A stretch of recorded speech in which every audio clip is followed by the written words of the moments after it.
Hello everyone, hope you all are well. In this video, I am going to discuss the remaining parts of the Hindu Adoption and Maintenance Act.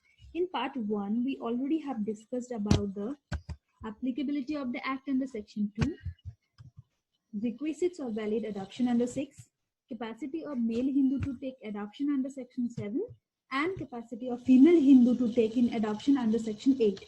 Now in this video, we are going to study rules for giving in adoption under Section 9. So, according to the Hindu Adoption and Maintenance Act, no person except the father or mother or the guardian of the child will have the capacity to give the child in adoption. Means, Hindu adoption and maintenance act के हिसाब से कोई भी person except the father and mother, क्यों? क्योंकि father and mother क्या होते हैं? नेचुरल गार्जियन होते हैं किसी भी पर्टिकुलर चाइल्ड के लिए, और the guardian of the child, यानी कि फादर मदर और गार्जियन जो है उनके पास कैपेसिटी होते हैं चाइल्ड को अडॉप्शन में देने के लिए. Then what are the rights of father? If the father is alive, he has the right to give in adoption, but such right will not be exercised save with the consent of the mother unless the mother has completely and finally renounced the world or has ceased to be a Hindu or has been declared by the court of competent jurisdiction to be unsound mind. यानी कि अगर father alive है तो उनके पास adoption देने के लिए पूरा राइट है, लेकिन ये राइट कभी एक्सरसाइज हो सकता है जब मदर का कंसेंट हो, यानी कि मदर के कंसेंट के अलावा कोई भी फादर अडॉप्शन में बच्चा नहीं दे सकते हैं. With the consent of the mother दे सकते हैं, लेकिन एक्सेप्शंस क्या है? कब मदर की कंसेंट की जरूरत नहीं पड़ती है? जब मदर कन्वर्ट कर लेते हैं, हिंदुइज्म को सीज करते हैं, कन्वर्ट करके दूसरे रिलीजन में चले जाते हैं, और has been declared by the court of competent jurisdiction to be unsound mind, यानी कि अगर कोर्ट, कोई भी कंपेटेंट कोर्ट में अगर ये डिक्लेयर कर देते हैं कि her mother is of unsound mind, यानी कि अगर कोई भी दिमागी बीमारी होती है उनकी, तो वो विदाउट कंसेंट लेकर भी कोई भी फादर अडॉप्शन में चाइल्ड को दे सकते हैं.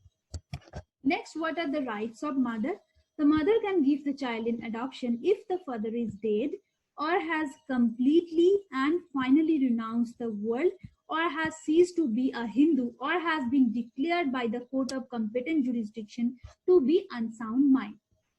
तो मदर के पास तब राइट है जब फादर डेड है, यानी कि कोई विडो अपने चाइल्ड को दे सकती है, और अगर उनके फादर, अगर बच्चे के father completely renounce from the world, यानी कि संन्यास ले लेते हैं और हिंदुइज्म छोड़ देते हैं, यानी कि कन्वर्ट कर लेते हैं, और कोई भी कंपिटेंट जुरिस्डिक्शन वाले कोई भी कोर्ट अगर अनसाउंड माइंड के हिसाब से उनको डिक्लेयर करते हैं चाइल्ड के फादर को, तो मदर के पास राइट रहता है अडॉप्शन में चाइल्ड को देने के लिए.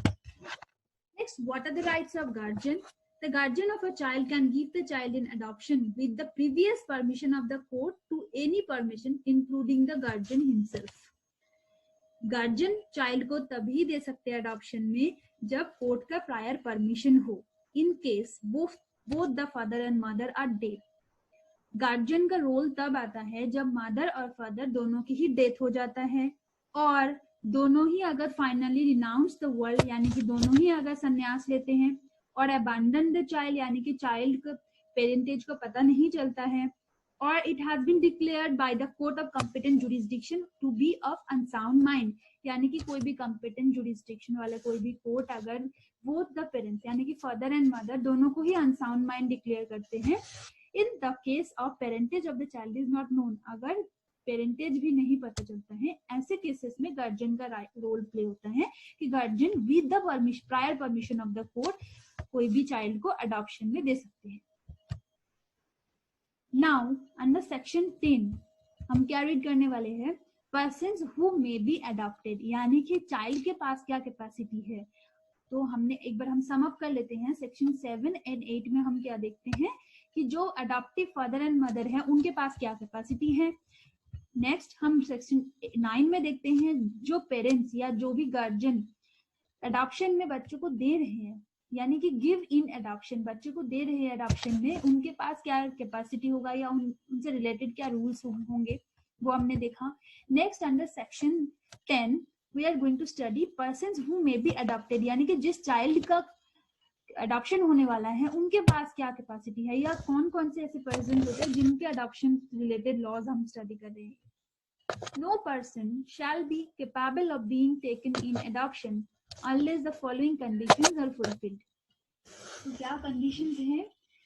He or she is a Hindu. Obviously हम लोग एक एक्ट रीड कर रहे हैं जो Hindu adoption and maintenance act, Hindu law है, तो ऑब्वियसली जो बच्चा है, जो चाइल्ड है, उसको हिंदू होना जरूरी है. Second point, he or she has not already been adopted. कोई भी अडॉप्टेड चाइल्ड को दोबारा से अडॉप्शन में नहीं दे सकते हैं कोई. एक बार अगर कोई चाइल्ड का अडॉप्शन हो जाता है तो वो कभी भी री अडॉप्ट नहीं किया जा सकता उन बच्चों का. Third, he or she has not been married unless there is a custom or usage applicable to the parties which permits the person who are married being taken in adoption. तो अगर किसी बच्चे का मैरिज हो जाता है तो he or she is not eligible for the adoption. But क्योंकि पर्सनल लॉज को हम लोग कस्टमरी लॉ भी बोलते हैं, जो हमारा पर्सनल लॉज होते हैं उसमें एक सोर्स कस्टम्स भी होते हैं, तो कस्टम को भी वैल्यूएबल माना जाता है कि अगर कोई भी कस्टम ये परमिट करता है इस लॉ, इस रूल को कि कोई भी मैरिड गर्ल और बॉय का अडॉप्शन हो सकते हैं, देन ऐसे केसेस में परमिट किया जा सकते हैं. Fourth point, he or she has not completed the age of 15 years unless there is a custom or usage applicable to the parties which permits person who have completed the age of 15 years being taken in adoption.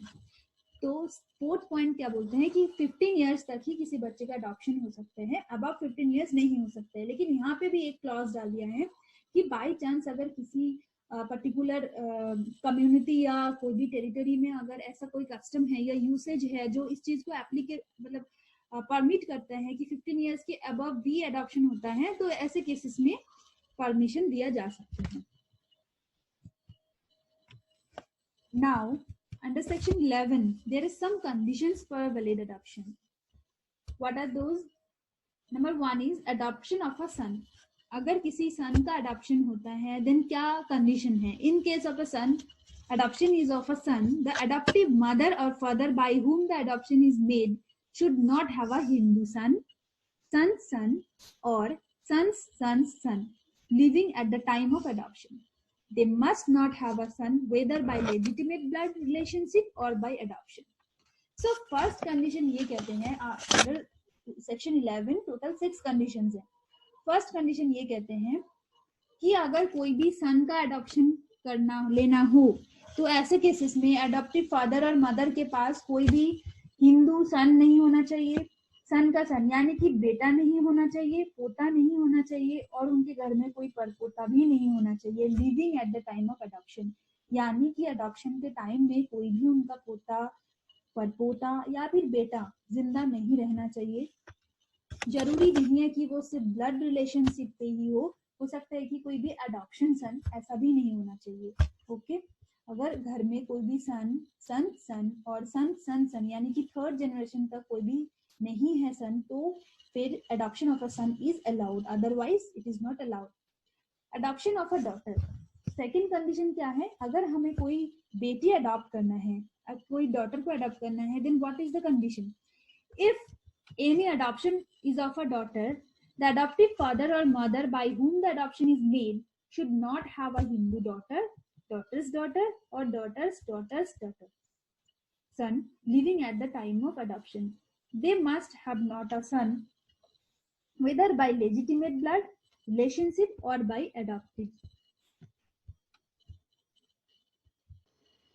तो अगर किसी daughter का adoption करना है तो adoptive father और mother के पास कोई भी बेटी नहीं होना चाहिए, बेटी की बेटी यानी कि पोती नहीं होना चाहिए और डॉटर सन यानी कि कोई भी पोती की बेटा नहीं होना चाहिए at the time of the adoption.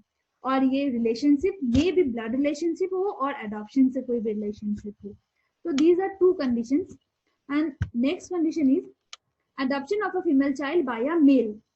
अगर किसी मेल पर्सन कोई भी गर्ल चाइल्ड को अडॉप्ट करना चाहते हैं तो उनके लिए क्या कंडीशन है? If the adoption is to be taken by a male and the person is to be adopted is a female, the adoptive father should at least 21 years older than the person to be adopted.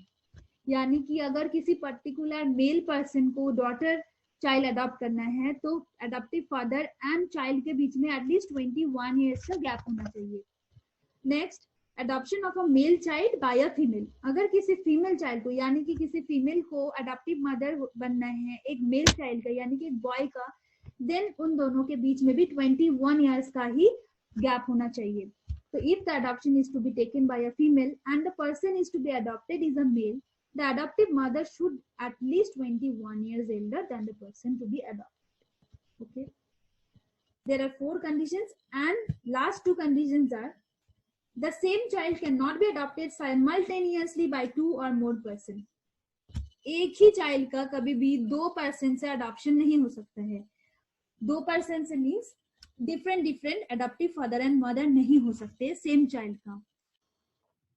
Last condition is the child to be adopted must be provided and taken in the adoption by the parents और guardian concern और under their authority with the intent to transfer the child from the family of his birth. यानी कि जब अडॉप्शन होगा उसी time transfer of the child भी होना चाहिए. ऐसा नहीं है कि अडॉप्शन बन गया एंड बाद में उस चाइल्ड का ट्रांसफर हुआ कि जिस फैमिली में उसका बर्थ हुआ या बॉटअप है उस फैमिली में रह गया है बाद में अडॉप्टिव पेरेंट्स के पास आया. ऐसा कुछ नहीं होना चाहिए. At the day of the adoption और at the time of the adoption the transfer of the child should be done. In case of abandon child, अगर ऐसा कभी होता है कि पेरेंट नहीं है या कहीं और बॉटअप है और हुज पेरेंटेज इज अननोन, ऐसे केसेस में क्या होता है जिस प्लेस में फ्रॉम द प्लेस और family where it has been brought up, यानी कि इस बच्चे का जहाँ पे ब्रॉट अप हुआ है उस प्लेस से एटलीस्ट ट्रांसफर होना है अडॉप्टिव पेरेंट्स के प्लेस में. Okay, so these are the 6 conditions which are given under section 11. We will discuss the remaining part in the next video. Hope you have enjoyed the session. Thank you.